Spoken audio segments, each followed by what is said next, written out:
Okay, terbetok ni dia punya batu ni masih baik lagi. Kalau tukar tubuhnya dia patah kat sini sebab apa?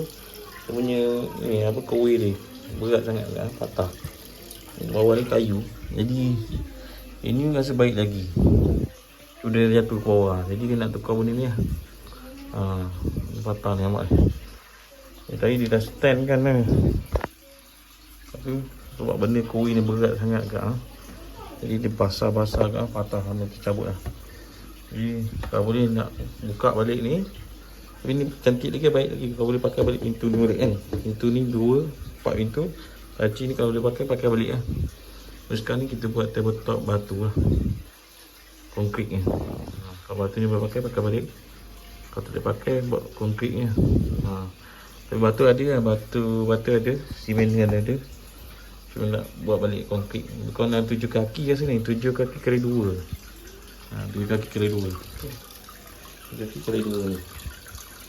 Itu je lah. Nak batu ni. Ni dapur dia. Sinti. Tempat kawai dia tu.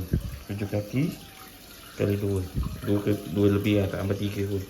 Okay.